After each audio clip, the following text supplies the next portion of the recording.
welcome back to SuperCoach Edge, and the great man has returned. He is with us. That is the great man himself. Well, I will say that I'm joined by almost the Lenny to my Carl, or the Carl to my Lenny. I'll let you decide who's who. But it is Liam. Welcome back. I take it you enjoyed your time away with your newly minted, I'll call her, minted wife, hopping, gallivanting across Europe on your honeymoon. What a pre-season you've had. How was it, Liam? Big pre-season. Big pre-season. No, it was good. It was good. Had a great time overseas. Happy to be back. Did keep up to date on SuperCoach though. I was checking the app. I did see doing some trades, doing some research. You were actually dobbed in by your better half. She sent through. I did play it in one of the previous episodes. You mightn't have seen it because you were still overseas, but it was during one of my team reveals. And it is, of course, vision of you. Don't worry about like all the sites, all the glorious monuments. There you are. You got your head buried into your phone, looking at SuperCoach. Well worth it though. That's what happens when a team picker comes out. You know, while you're away, you got to get into it. I do have to admit, I also spent. I purchased Wi-Fi on the plane ride home so that I could play with the SuperCoach on the 14-hour flight home because I couldn't sleep. Oh, that's time well spent. That is time well spent. Well done. It was another thing though for the preseason, which will impact the preseason, unfortunately, is I'll be going in for surgery for a torn ACL. Of course. Yes. Did we mention it last season? I think it happened afterwards. It happened celebrating too hard. No, it was happened after the season ended. So yes. Yeah. Little netball injury. Oh, netball, exactly. It was a sporting incident, so it wasn't as if you were just walking downstairs and twisted your bloody knee or anything. It was not quite that level. Although non-contact must be said. Non-contact, and also it's a little bit embarrassing. 2 seconds in. 2 seconds in as well. First play. We're down like a sack of potatoes, and 2 seconds in, not bad, good choice. Yeah, precisely. So I might be missing in action in a couple of weeks for maybe a week. But I might not because I'll be on a lot of pain meds, and that might make for good content. Exactly. I was going to say it will maybe hark back to those late, season episodes where both of us, but I must admit, probably you more so, being in the delirious state. When we have some late records, we do tend to sort of, drift into those moments of delirium. So it'd be very good. Recapture those moments. Do it from the start. And the whole way through. I'll be asking you questions and you'll be talking about like Anthony Koutafidis and Joe Mercedes and like Liam, they don't play anymore. What do you mean? But they're great super coaches. They're in my team. But anyway, Liam, we are back, of course, in the saddle. Let's do it. And even though I called the last episode the first sort of official preseason episode, this is the official episode first up because we are back. We are joined at the hip, and we are coming to the good people, the you people, Liam, of the SuperCoach Edge community. I did say that last episode because I had to feel as though that I had to channel my inner Liam. So hopefully you appreciate that. What do you mean, you people? But we are concentrating, of course, again on all things forward. So we're taking a deep dive this time into mid-prices and value options for 2025. So, and there is a lot. There's a fair bit. It's a doozy. Lot. I mean, I think you foreshadowed that in the last ep, from what I've seen. But this one is going to be an absolute doozy. Speaking of which, if you did miss that first episode where where you ran through the magnifying glass, you. What do you mean you person? Oh, so it's a little people thing then? No. Over the most notable forward primos that we have, you can go back and check it out. I mean, I don't think there's many notable forward primos this year, but we'll. There was. Speaking of which, I'll gauge your thoughts in a moment on them because it'll take 2 seconds because there's only 3, Liam. Only 3. Ooh. So 3 even feels generous. But before you do that, if you want to check us out on socials, on YouTube, search SuperCoach Edge, and don't forget to subscribe and hit that notification bell so you are notified when our content drops, especially over the preseason when there is that extra bit of content. On Twitter, you'll find us at @SuperCoach_Edge, Damon at @DamoJ88, myself at Liam Evans _95, and Facebook, Instagram, and TikTok. Search SuperCoach Edge. and you'll find us there. Geez, you are Straight back in good into it. form. That was good. You're in real good form. I attempted it. I was going to say I did it last episode. I can't say I did it. I attempted it and stuffed it up. And I did say I did apologize because it's not my thing. I can't do it. I get mumbled up and I'm like this, that, the other. And then I start thinking of Elon and the election and him doing some certain salute. Don't start. So we'll we're going to get banned. Yeah, we will get banned. Oh God. Yeah. FBI's going to come get us. Yeah. Or Trump, because he's going to take over Greenland and he's going to take over the podcast as well whilst he's at it as well. Australia's on the list. I'm sure. Exactly. Well, let's get into it, Liam. So before, as I mentioned earlier, before we get into chatting about these diamonds in the rough when it comes to the mid-prices up forward, I want to gauge your thoughts for ever so quickly, because it's going to take 2 seconds, about the 3 forward primos that I spoke about. First up, we had Horne-Francis, who was, in reality, he was the second best scorer up forward. But now that Heaney is a mid only, he's now the best scoring forward from 2024. What are your thoughts on him? Is he in or out? Yeah, he's in my side currently. I can't imagine he's going to shift out.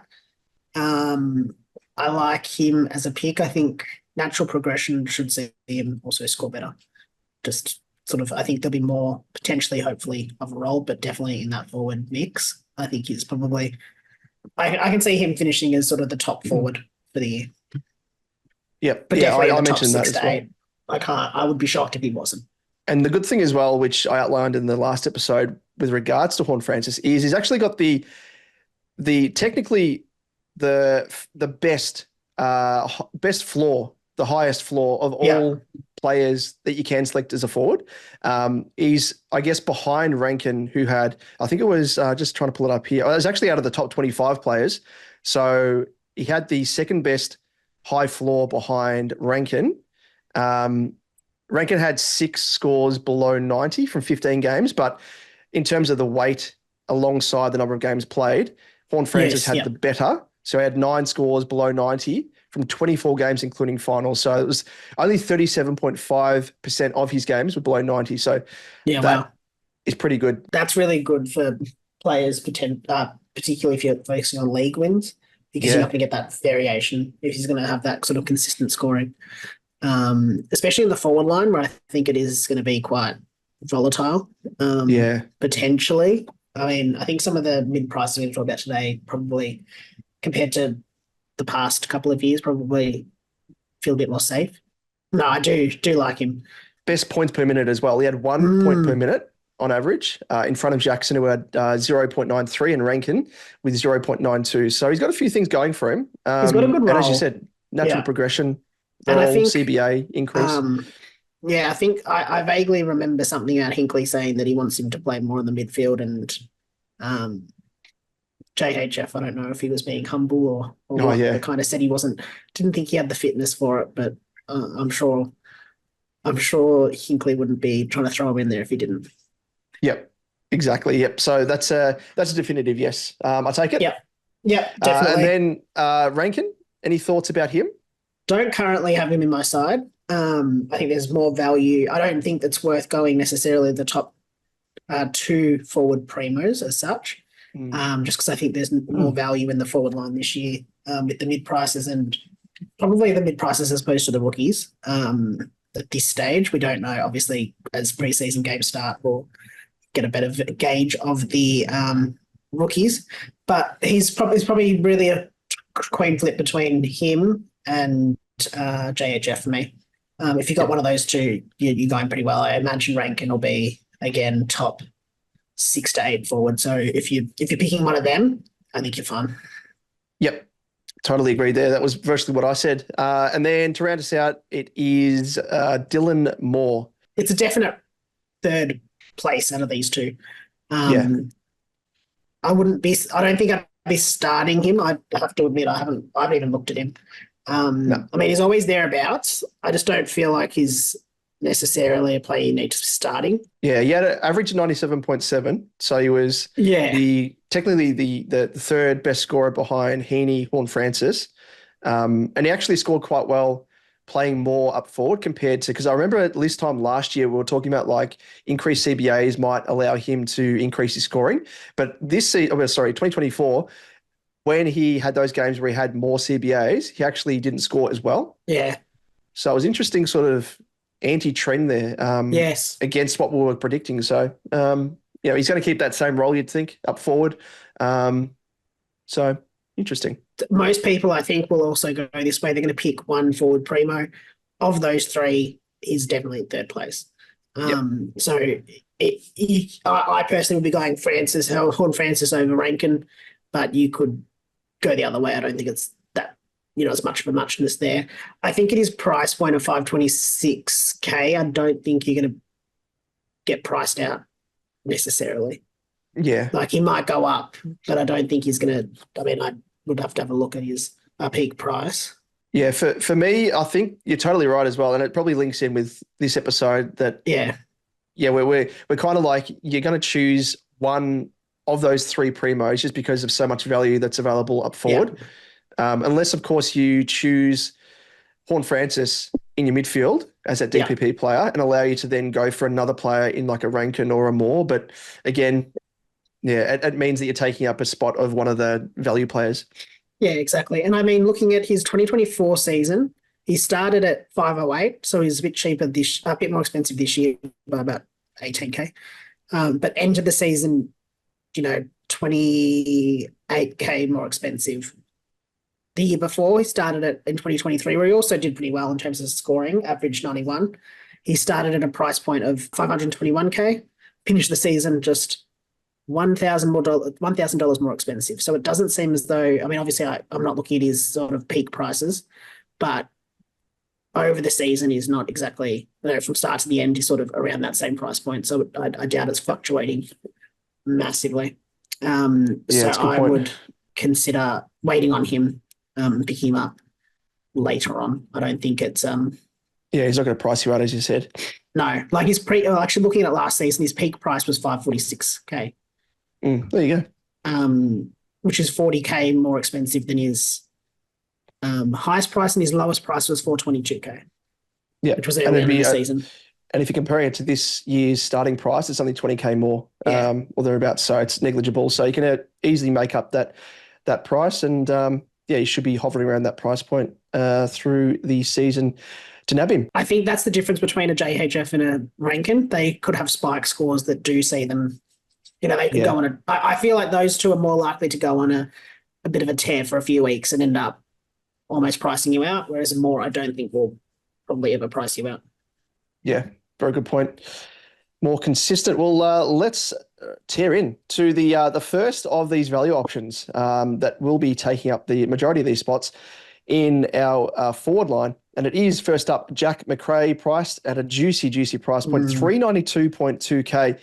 And you would expect him to have a midfield eligibility, but just double checking this to make sure I didn't make a mistake. He's a forward only.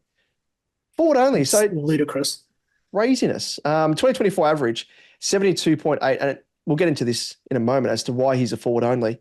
It's a bit of a blessing in disguise from a certain coach. He doesn't have the extra bye, so he's not obviously playing the opening round, which is good. So he does find himself in a bit of a strange scenario here, MACRAE. So first up is in new colours. He's now at St Kilda, having crossed from the Dogs and having escaped, moreover, the clutches of the crazed madman, otherwise known as Bevo. So off the back of Bevo being a bit of a crazy man and pushing him more forward, taking him out in the edge of the room virtually full time, he's now only available as a forward only. And just pigeonholed into a role that I think wasn't conducive to scoring, first and foremost, but wasn't conducive to performance either, I think. And if you're a Dogs fan, let us know. But as an objective viewer, a watcher of the Dogs when they played, it just made no sense. Wasn't playing to his strengths. But in a roundabout way, we can actually thank Bevo for his craziness, because he has allowed us to select MACRAE as that value forward option. And he's at a price point that isn't really befitting a SuperCoach Royal, we'll call him, a once fallen Royal.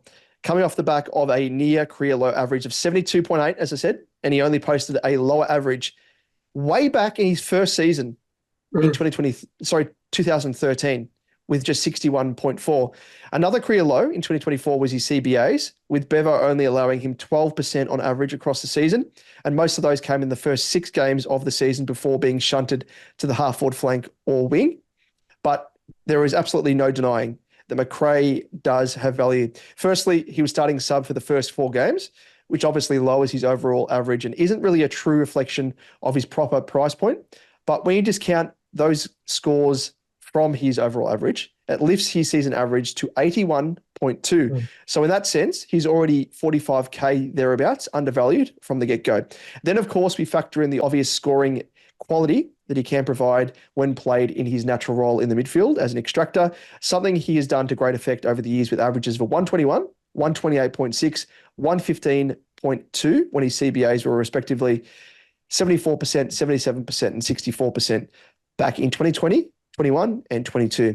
Heck, even in 2023, when he only had 36% CBAs, he was able to still average 99.9. And if one thing is for sure, he'll no doubt be played in the Saints engine room to boost their contested stocks alongside Jack Steele. So all of that to say, the big positive is he will finally have his old role back that's conducive to scoring. And the bonus is that he will get mid-forward DPP eligibility following round 6 to give you that flexibility when or if you want to upgrade him. So, Liam, the verdict. I'll start with you. Do you have any thoughts? Yes, I think he's a lock, really. I mean, age 30, I always start to think you don't want to pick players when they're 30 plus or 30 or over. Just going to be natural regression just because they're sort of getting to that age. I don't think I'd be expecting anything, high in terms of averages. Like he's not going to get back up to these peaks. But I don't think there's any reason to not think that he can average, 100. Yep. Max, maybe 99, 98, 97. I just think that looking back at that role that he had in 2023, where he did average that 99.9 over the season, he was, I'm just having a look at his CBAs. Yeah, he had 36%, and he was essentially the fourth string ruck midfielder. So he was number 4 in the CBAs for the Dogs, and he still managed to average 99. If he gets something similar at the Saints, I can't imagine why he wouldn't average, 95 to 90 to 100. Exactly. And you'd think as well that being a full-time rotation through the engine room probably will push up towards that, 70% mark of CBAs, which again, like with that flaw of knowing that he can score 99.9 off the back of 36% CBAs, elevate that, and it probably pushes him into the maybe 105, 110 mark, as you mentioned. Like that'd be really good if you can average that. Becomes a keeper and probably will be arguably, one of the top 3 scorers in the forward line. So like yourself, as you said, I would otherwise be worried about natural regression, which I think will still come. If he was at his peak, he probably would be pushing that 120 mark that he was previously. But yeah, he's got the rollback. He's going to have those CBAs, and he's going to be able to, channel what he does best naturally, and that's the contested work, which doesn't really take much. It doesn't mean that you're putting in extra leg work, so you're not relying upon being fit and firing as a youngster. I think he will be up there with the top scoring forwards of 2025. Agreed. I think at his price point of 392.2K, you're getting a bargain because I think he should be able to score 95 to 100 and finish as a top 6 forward. Yep. And as you mentioned as well there, I mean, you pulled yourself up talking about MACRAE in the ruck, which probably would have happened at some stage by Bevo. So you're not wrong there. I did. I mean, I'm just surprised. Yeah, well. The Freudian slip, because we all know what happens. Yeah. Well, anyway, seriously, Bevo. But, I mean, it's good. Bevo's kicked out all these players, and it's sitting us now. Exactly. There's a few players that we have to talk about that are coming up, actually. Exactly. One of which is the next guy. Yes. Baz Lenker, Bailey Smith, 389.2K, mid-forward eligible. Didn't play in 2023 after suffering that ACL injury, but does, of course, have the extra bye playing for Geelong now. Baslenka has been someone we have collectively been eyeing off for 2025. I reckon even from, mid last season, we were all looking at him going, yeah, it can be one of the players we pick. Licking lips. Knowing that he wasn't going to be at the Dogs. Exactly. Like, good on Bevo. Best kept You've laid the secret. groundwork. Yeah. But anyway, his pedigree is undeniable when fit, having averaged 80.3, 98.6, 86.9, and 92.1, and 76.6 across his 5 years in the AFL system. Much like MACRAE, Baslenka has escaped the clutches of the coach that we shall not talk about by shifting to a new club, and it could only be a good thing in terms of role. It's no coincidence that when he posted career high averages of 92 and 98.6, that's when he had the most and the second most CBAs across his career, with 62 and 54%. And when we talk value, his current price point has him priced at an average of 72. And if he can recapture his heights of 98.6, he's approximately 150K undervalued. So he is massive upside. He is arguably going towards the second craziest coach in Chris Scott now. Yes. And will he throw CBAs his way? I think we can assume that he will, given he is currently training in the midfield group across the pre-season. The question is whether Baz can take his game to another level so soon after suffering from an ACL injury. I'm going to throw to you, Damon. What are your thoughts? Summarised nicely there, from one crazy coach to the next, just passed over like past the parcel, just taking a layer off. And I mean, I feel like it's a fair step down. Like, that's Bevo true, is like peak. He's peak. Yeah. Leon Cameron was right up there as well. Leon Cameron, he was the second one. Probably maybe Rossi Lyon potentially, but he's mellowed out in his old age, I think. Put it down to that. But yeah, with Baslenka, he's a definite lock and load on pure value alone. And as you outlined there, that he's got the runs on the board to suggest that he can, once more hit those heights of being able to push the 90+ average. When he is, and the key here, when he is played in the correct role, like as we know, under Bevo, he got less CBA rotations. He was pushed out to the wing, which isn't conducive to scoring for SuperCoach, as we know.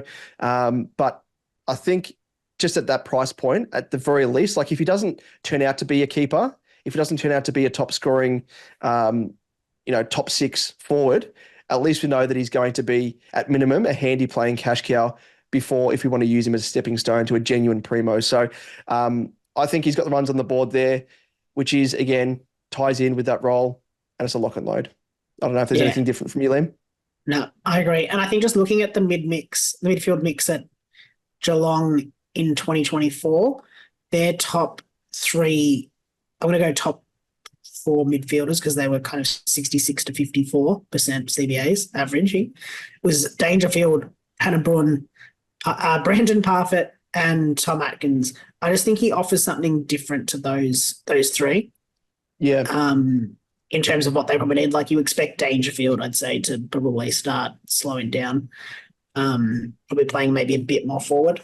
But I do think he offers a bit of a point of difference that Geelong probably needs. So I do think he'd be playing as a midfielder there, which is perfect for our forward line. So definitely a lock for me too. And you made note as well of the CBAs from 2024. Parfitt has been delisted, so that's already one that's out of the rotation. Atkins is getting on in age as well.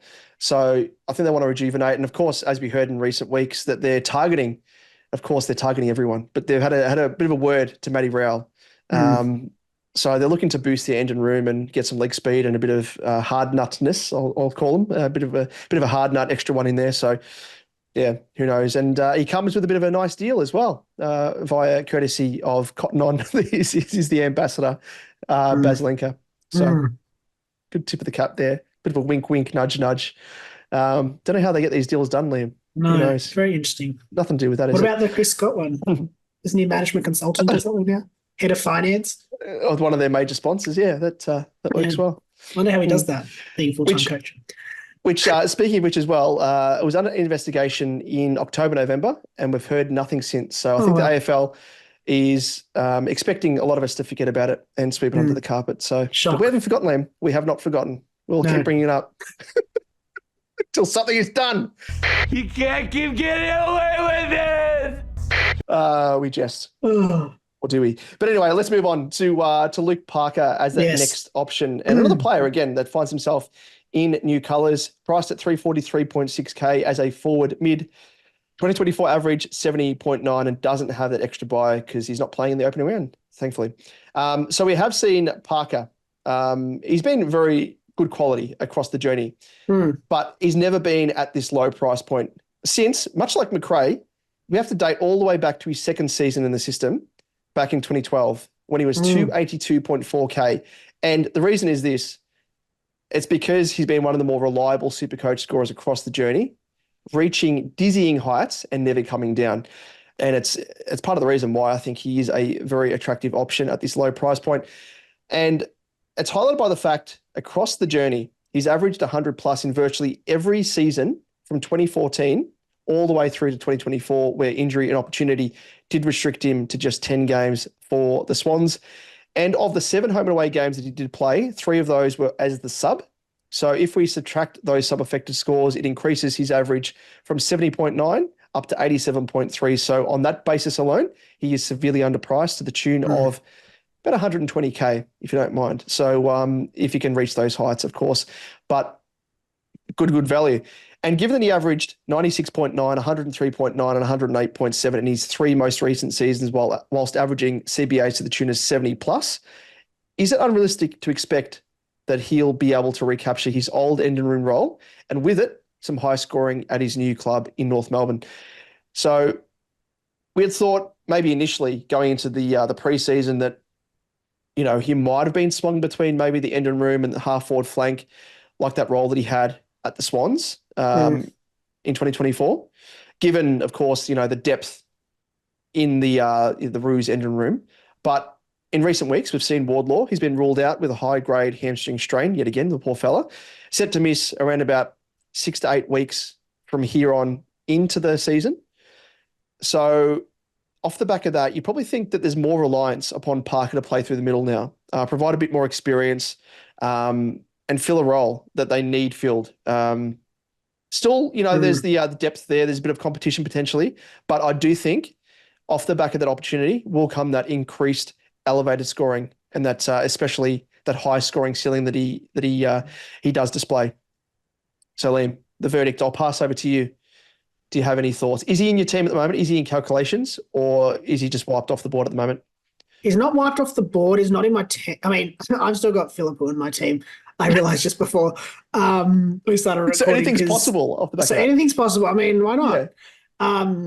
Philippou's already in my team still because I think I just keep getting to hit save because I don't love it. Whenever I'm playing around the team, I trade him out and then I'm not loving what's happened and I just don't hit save. That has got me. Anyway, that's okay because I'm happy with the rest of the team. It's just figuring out what I'm doing with Philippou. Yep. But then the issue is when I trade out Philippou and then there's some cash there or there's not enough cash for what I want, and then all of a sudden I have to change everything. Anyway, but looking at short answer, no, he's not currently in my team. Is he in consideration? Yes, but I'd say he's down the list. I think there's opportunity.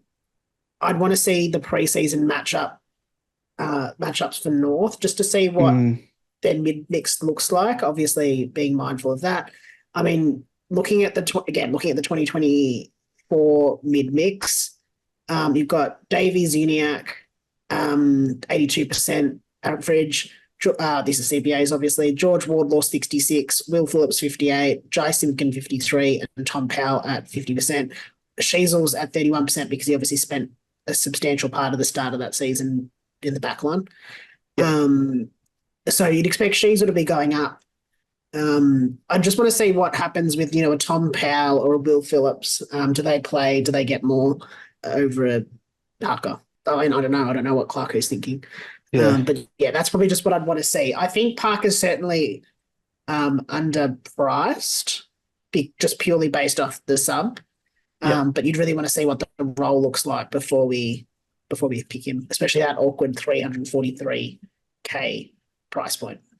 Yeah, exactly right. And that's the thing. Exposed form, we kind of are relying upon that because we're only just guessing that off the back of Wardlaw that he should get increased minutes in the engine room, but we just don't know because, as you said, there's so many guys there that filtered through there last season. There's LDU, Sheasel, McKercher, Powell, Simpkin.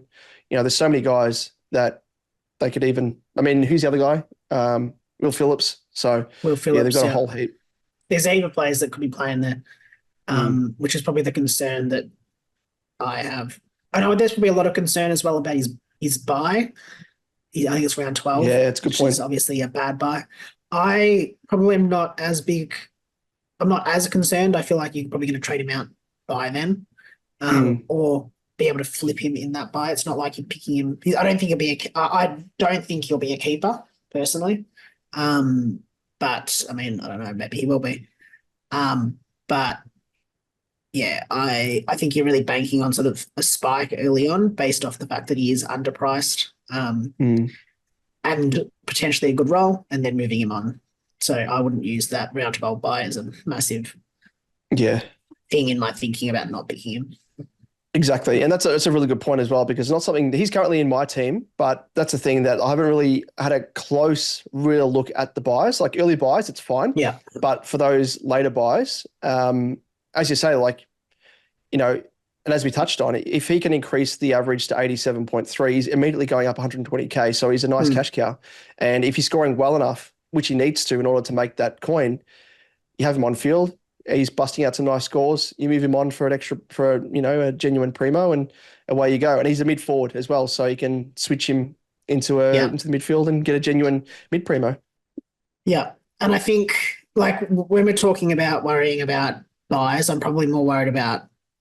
I'm looking at the Sheezels, the Bonts, the primos that you're going to have that you're not going to flip them. You're not going to be able to cut. No. Like that's the issue, less so than probably the mid-prices and the rookies, because by then you're probably shifting them. I think we're in the same boat there. Kind of, you're probably more on him than I am, but yeah, I'm not against him. No. Well, it's funny you mention that, because I'm actually weighing him up alongside another player, which we'll touch on now. It's this very next player. And believe it or not, Liam, he is a Western Bulldog. And it's linked in with what we've been saying with these former Western Bulldog players. Don't do it.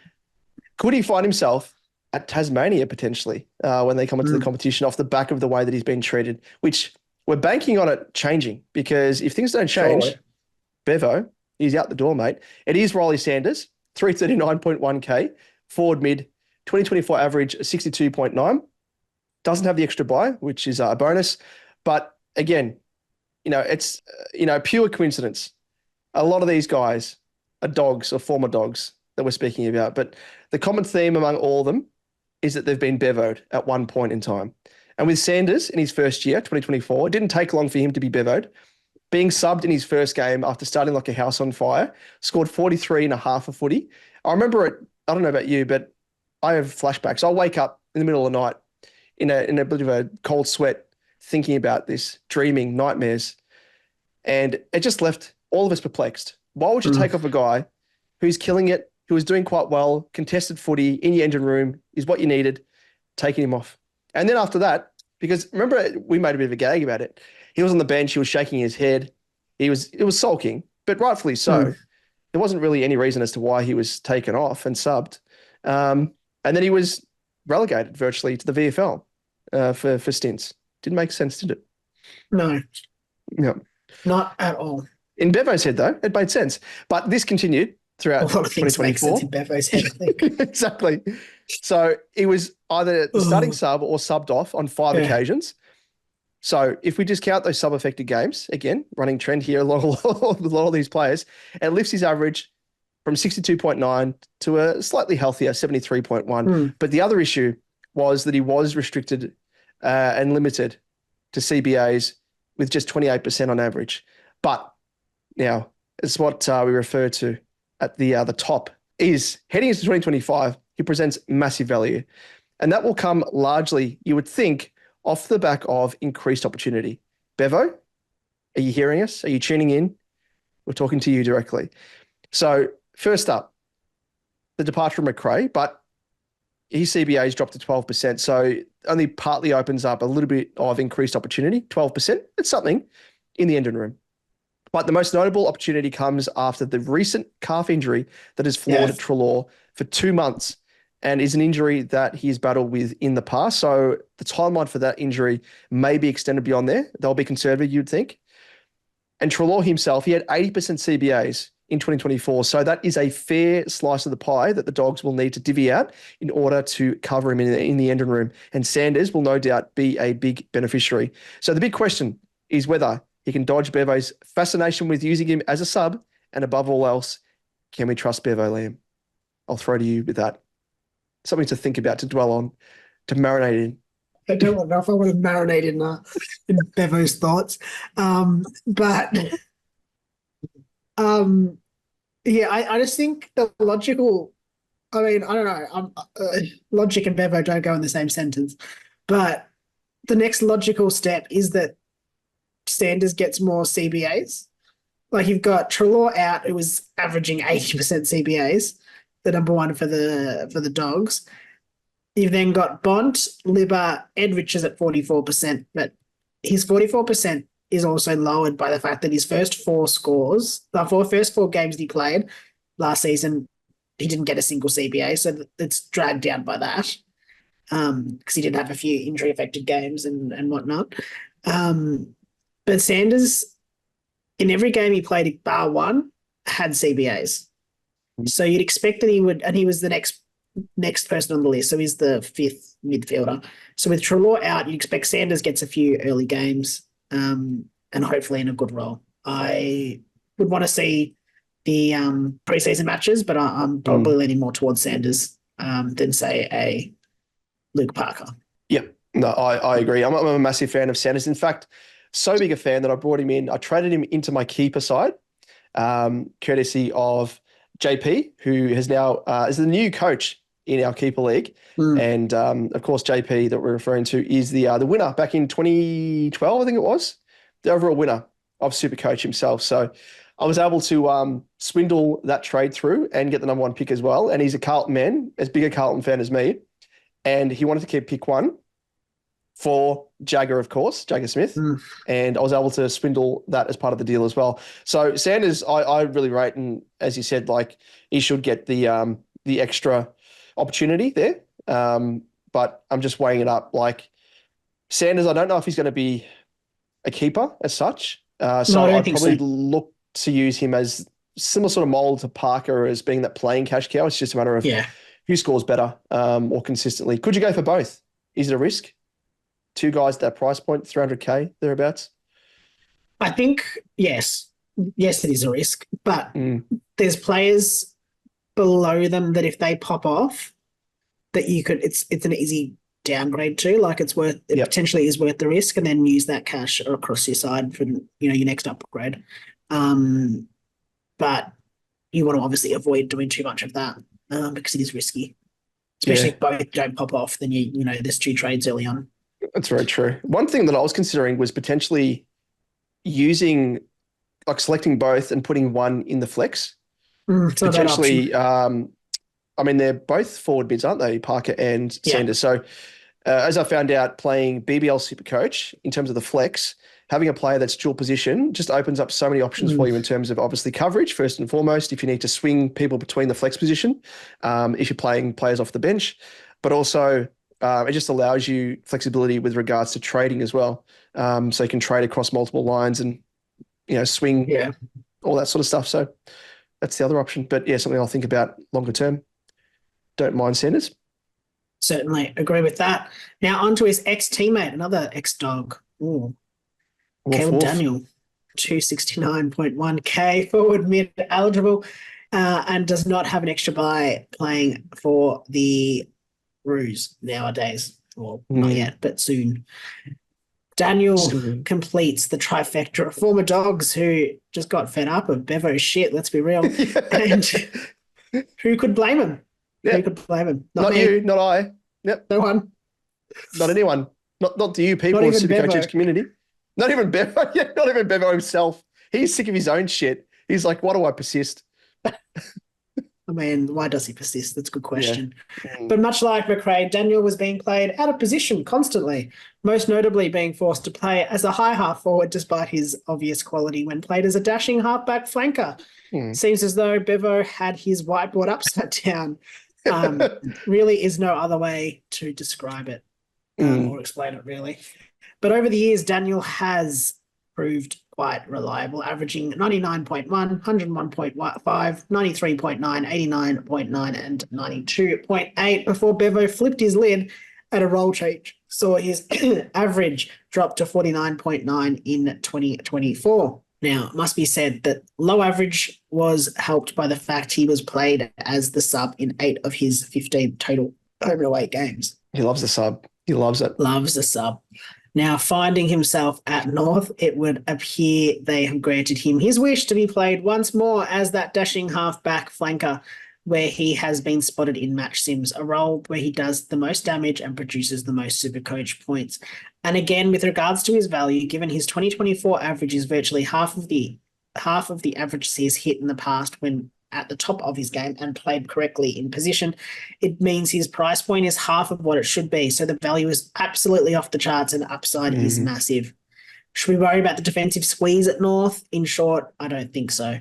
Fisher will likely be relegated to the VFL and become nothing more than a depth player. Sheasel will provide his quality dash on the opposite side of halfback with swings in the middle.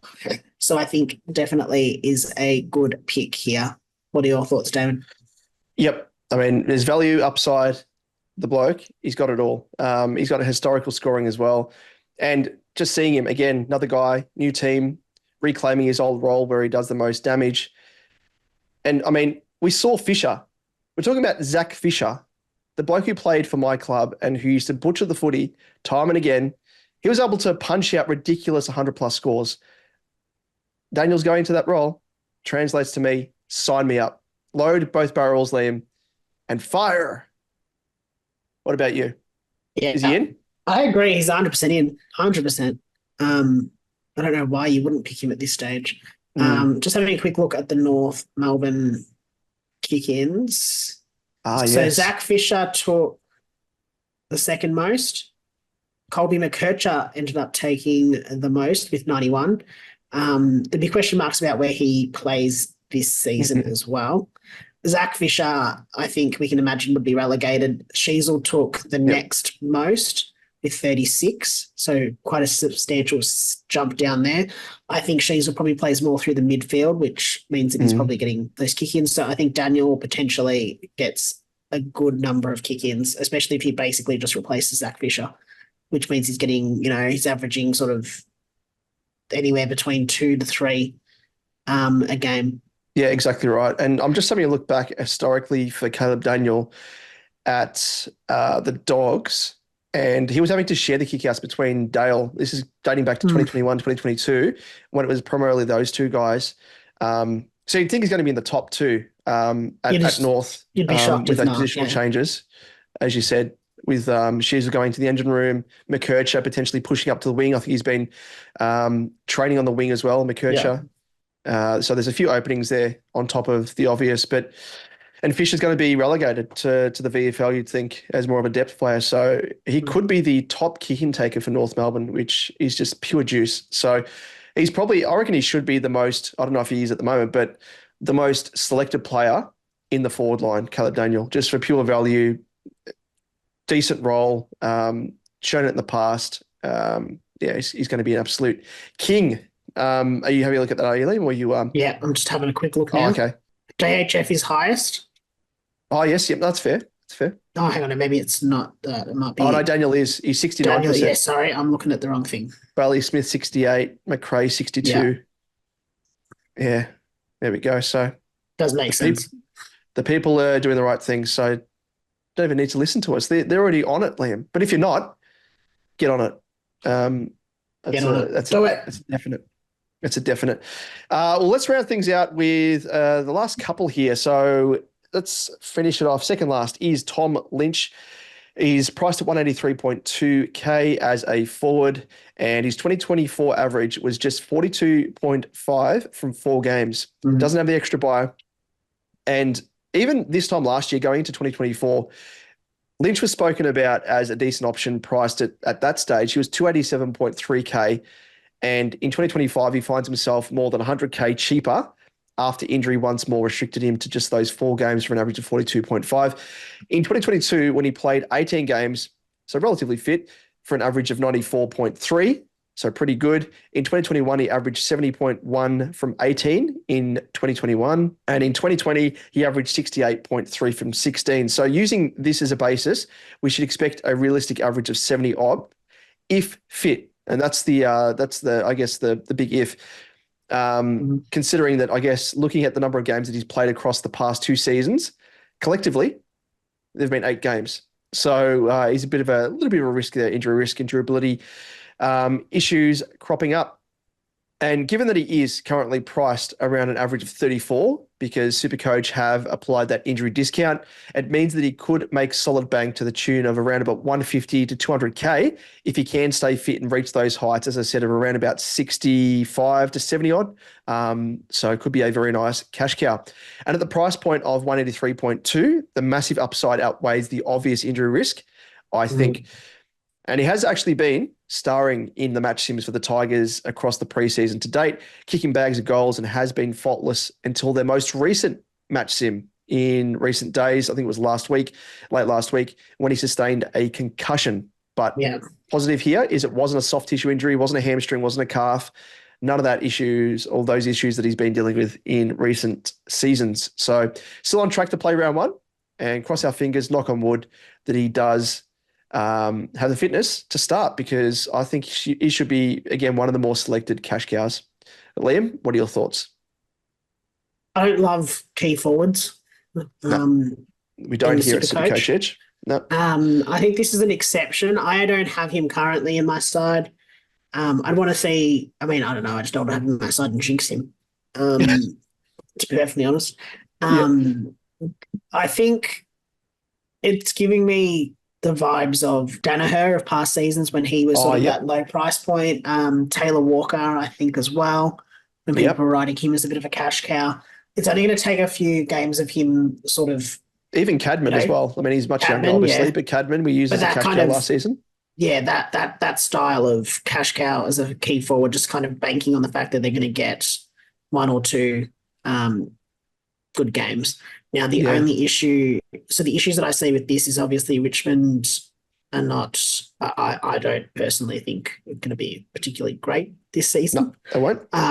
Which is going to probably hurt him in terms of scoring. Yeah. Potentially. And I'm just trying to get their fixture up.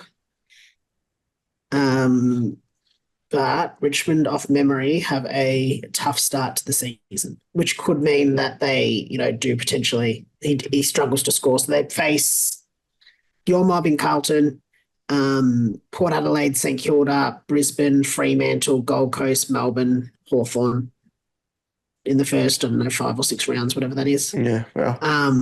So potentially could be a bit of a rough start to the season.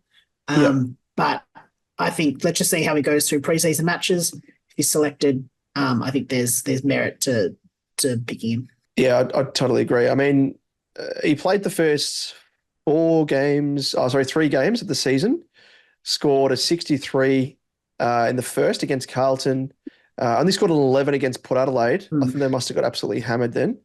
And then he got injured in his 3rd game, round 3 against Sydney, scored a 64, kicked 3 goals too. So, I mean, there's only a small sample size there from virtually 2 games. If you discount, probably you count the other game because it got hammered. But yeah, if he's able to average that 60 odd at his best, we'll take that. He'll make some money. Verdict is, for me, he's in my side at the moment, but it's like, do you weigh it up alongside at that price point? Do you go for a rookie? Because there are rookies at that price point, which we'll speak about in the next rookie forward episode, but you've got to weigh it up, like opportunity v upside with regards to scoring ability, all that sort of stuff, job security. I think he's got the job security in terms of if he's fit, he will play. Yeah. The question marks will be over his ability to not get injured. And then on top of that, it's just the scoring, whether there's other players that we can pick that are going to have better scoring potential, just not as a key forward for a bottom 4 side. Totally agree there. Yep, for sure. Something to factor in. Last one, Liam. Who's our last guy? One. Last guy, Sam Powell-Pepper. Who's that? 180.5k forward eligible. As BT always calls him, that shits me up the wall. POWELL-PEPPER, P-A-L. And Powell-Pepper. Instead of POWELL-PEPPER. Oh yeah, doesn't he? Powell. He always says POWELL-PEPPER. Powell-Pepper. God, BT, good old gotta love BT. him. Yeah. Gotta love him. 2024 average of 52.7 from 3 games and does not have the extra bye there for Port. SPP started the 2024 season priced at 374.4k and now finds himself an absolute bargain price off the back of a knee injury, which did limit him to just the 3 games. Historically, Sam Powell-Pepper hasn't been a SuperCoach relevant player by any means, but to his credit, he has been relatively consistent across his career. He's got averages of 64.8, 78.4, 74.3, 75.3, 69.4, 74.2, and 67 prior to 2024. The pleasing thing, though, is he's been able to match those heights playing as a forward, which is a role you'd expect him to shift back into. So he isn't reliant on competing with others for CBAs and, you know, those sort of door kick-ins if he was, you know, in a backline role. It must be said, however, that the inclusion of Joe Richards and Joe Berry could provide competition for his spot. But I do think as a genuine pressure forward, Port value Sam Powell-Pepper and what he can provide in that department. Though much like Lynch, it is a slight risk, obviously, starting a player who is returning from an ACL, but the upside here does outweigh the risk at a near identical price point, especially priced at an average of 34 with the discount. And if he can recapture that consistency of those prior averages of 70 odd, he'll make us 150 to 200k. The question is, can he, Damon? Can he? Yes. Can he? Will he? I think he can. He's in my side at the moment. Yep. On, again, value upside, tick, much like Lynch. You could bypass him for a cheaper rookie, like I think that, like you spoke about, the 2 Joes, like gangsters. Joe Berry, especially, I think he's a little bit cheaper, but does he potentially average just as much as Powell-Pepper? But I think I'm happy to pay that little bit extra for Powell-Pepper. I'm saying Powell-Pepper now deliberately, for his job security in being a best 23 player who, you know, he's shown that amazing consistency, as you mentioned, historically. So that does suggest that he should be able to make us a fair bit of coin as a cash cow and potentially as a playing cash cow. I wouldn't mind, you know, a F5, F6 type player in my side to be averaging, you know, close to a 70. That's pretty good. So he's in my side at the moment. But again, I want to, with all these guys, I think Lynch included, even Bailey Smith, I guess, you know, you want to see how they perform in the preseason. Those, you know, there's the official preseason game and the unofficial one. You want to see how they line up and, you know, are they still best 23 players? I mean, talking to SPP here, more so, but you want to see how they perform. Are they fit? Are they firing? All that sort of stuff. Have they not been relegated to bloody being a second fiddle type player? Yeah. So at the moment, he's in my team. But Liam, is he in yours? No, he's not currently, but I'd definitely consider him. I think at his price point, there's a bit more of a surety in his what you'd expect him to score, just because there is that kind of consistent score or average. So you'd expect there'd be no reason why he wouldn't go back towards that. He's underpriced, obviously, at 34. So he should be able to make bank. It's just whether the job security is there for him. I would assume it would be. Like, I feel like he's been a mainstay in that position for a while. So I can't imagine him not. And I think the pressure that he does bring, I think Joe Richards and Joe Berry probably also, you know, there's that competition for spots. But yeah, you just have to wait and see. But I think that's pretty much the same for anyone on this list, probably barring Daniel. Yeah. And probably even Jack MACRAE. I'd say Jack MACRAE feels a bit safer, just because we know that even with a smaller percentage of CBAs, he can score well. And I mean, small sample size here, but if you look back across his career, his ability to tackle is a big tick. So that lends into that, being that pressure forward for Port does allow him to score a bulk of his points off the back of the tackles as well, which if you have a look at statsbyjaden.com.au, that is the website supplied by Jaden Popowski, the stats guru, does some fantastic work. The SuperCoach score breakdown for POWELL-PEPPER was 14.5. So he only averaged 52.7, but 14.5 of those were via tackles, which rates right up there in terms of forwards. So for me, there's a few ticks going for him, but yeah, as you mentioned as well, that was just a bit of a wait and see, but don't mind him. Well, Liam, that does round us out for the second installment of our preseason forward analysis when it comes to these gems, these mid-priced options. But hopefully there is enough info there to feast your collective eyes and ears on. So, Liam, what do we have on the horizon for our next preseason analysis episode? I'm going to just guess based on the fact that we've done primos and now we've done mid-prices. I'm going to guess it's rookies. Yes, ding, ding, ding, ding. I did say in the last episode that we're not complete psychos, where we're going to do it in reverse order. Some people maybe that way inclined, but we're not that crazy. Ugh. Yeah, we're only slightly crazy, as you know, which you'll find out soon enough when we hit those heights of delirium. We won't say the lowest of lows of delirium, it's the heights. No, the highest. It's like we've been smoking the fattest of doobs, but we're not. It's just the natural highs. That's what we do here at SuperCoach Edge. But, much like the value option mid-prices, Liam, we are actually overflowing as well with rookie options. So much so that we need a bigger glass to contain the rookie juice. Now, I've got myself a can of rookie juice here, Liam. Even though it's got a Pepsi. Well, speaking of which, that will be back. It's making a return, the pig juice, but we've got some rookie juice here.